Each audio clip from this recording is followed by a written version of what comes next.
नमस्कार, मैं महावीर वर्मा आप सभी के बीच सर्वप्रथम आप सभी को संविधान दिवस की हार्दिक शुभकामनाएं प्रेषित करता हूं। मैं आज आप सबके बीच संविधान और संविधान निर्माता बाबा साहेब भीमराव अंबेडकर के द्वारा शिक्षा के लिए किए गए संघर्ष के बारे में आप सभी के लिए कुछ जानकारियां लेकर के उपस्थित हूँ। जब हम भारत की बात करते हैं तो हमारा भारत लंबे समय तक विदेशी ताकतों का गुलाम रहा।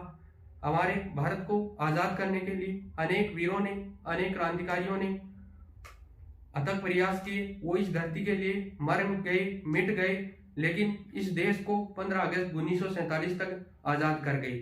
जब भी हम बात करते हैं भारत के संविधान की, तो जब 1947 में भारत आजाद हुआ तो भारत को चलाने के लिए एक संविधान की आवश्यकता हुई और उस संविधान को बनाने के लिए बाबा साहेब भीमराव अंबेडकर को एक सदस्य के रूप में नियुक्त किया गया।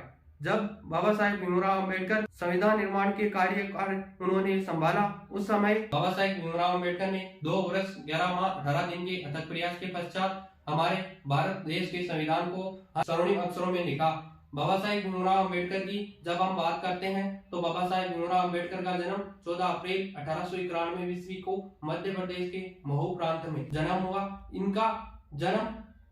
इनके पिताजी का नाम श्रीमान रामोजी सकपाल व इनकी माता का नाम श्रीमती भीमाबाई था। इनका जन्म जिस समय हुआ उस समय हमारे भारत में अनेक वर्ण उपस्थित थे, अनेक छुआछूत और जात पात का बोलबाला था। इसलिए बाबा साहेब भीमराव अंबेडकर के समय नीची जात के लिए महाविद्यालय में प्रवेश करने व संस्कृत पढ़ने आदि कार्य करने पर रोक लगाई जाती थी। इनका कार्य, जो नीची जाति का कार्य था, वो गांव की सुरक्षा करना और गांव के चौकीदारी करना, मृत पक्षों को गांव से बाहर फेंकना इत्यादि कार्य। अम्बेडकर के समय उनके पीछे झाड़ू लगा दी जाती थी ताकि वो चले तो उनके जो पैरों के निशान है वो साफ होते हुए चले।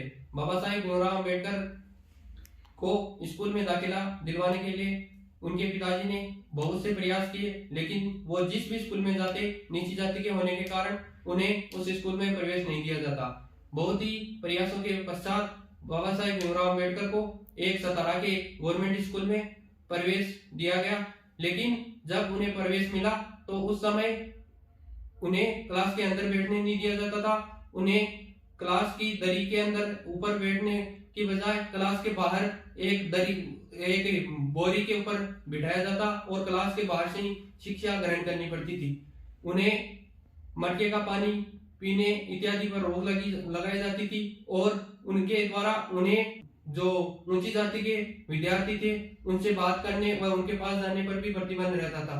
उनके शिक्षकों के द्वारा बाबा साहेब भीमराव अम्बेडकर पर गलत आचरण किया जाता था या उनके ऊपर कोई वैसे शिक्षा के लिए कोई स्पेशल ध्यान नहीं दिया जाता था। उसके बाद भी उन्होंने जो स्कूली शिक्षा है वो प्रथम श्रेणी से उत्तीर्ण की। उसके पश्चात जब बाबा साहेब भीमराव अम्बेडकर कॉलेज शिक्षा के लिए निकले तो उस समय उन्होंने सोचा कि भारत में भेदभाव ज्यादा होता है, शायद शहरों में नहीं होगा, इसलिए उन्होंने विदेशों में शिक्षा ग्रहण करने का निश्चय लिया। लेकिन उनके पास उस समय पैसों का बहुत ज्यादा अभाव था। उनके पिताजी की नौकरी भी उस समय चली गई थी, इसलिए उन्होंने बड़ौदा के महाराजा से छात्रवृत्ति ली और विदेशों में शिक्षा ग्रहण करने के लिए चले गए। वहां पर उन्होंने अपने मन के साथ शिक्षा ग्रहण की। वहां पर उन्हें किसी भी प्रकार का कोई भेदभाव का सामना नहीं करना पड़ा, क्योंकि वहां पर अनेक देशों से लोग आए हुए थे और वहां पर छूत पात बहुत ही कम थी। इस तरह उनकी शिक्षा, जो कॉलेजी शिक्षा है, वो पूर्ण हुई। लेकिन फिर जो है बड़ौदा के महाराजा का उन्हें संदेश प्राप्त हुआ कि उन्हें जो स्कॉलरशिप दी गई है वो अब नहीं भेजी जाएगी और उन्हें अब बड़ौदा के अंदर नौकरी करनी होगी। इसलिए वो वापस भारत आए और अपनी जो कॉलेजी शिक्षा है वो वहीं पर छोड़ के आए।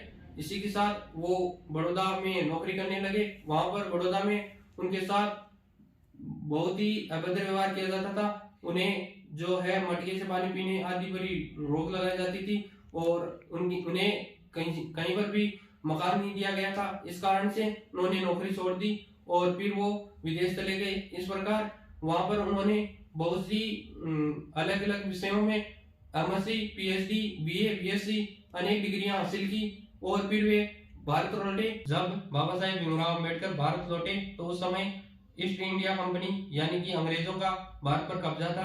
भीमराव अम्बेडकर ने अंग्रेजों को वापस निकालने के लिए अनेक युक्तियों के बारे में सोचा। वे अनेक जो उस समय अभियान चल रहे थे, स्वतंत्रता अभियान, अनेक सत्याग्रह थे, उनमें शामिल हो गए। उन्होंने उस समय भारत में अंदर जितने भी जो कुप्रथाएं फैली हुई थी उनका विरोध किया। और इसी के साथ ये भी माना जाता है कि भारत के अंदर उस समय ही नहीं आज तक जितनी डिग्रियां बाबा साहेब भीमराव अम्बेडकर के पास थी उतनी न तो कोई हासिल कर पाया है और नहीं कर पाया है। इसीलिए इन्हें नॉलेज ऑफ विजडम के नाम से भी जाना जाता है। बाबा साहेब भीमराव अम्बेडकर के पास लगभग 25 से 26 डिग्रियां थी और बाबा साहेब भीमराव अम्बेडकर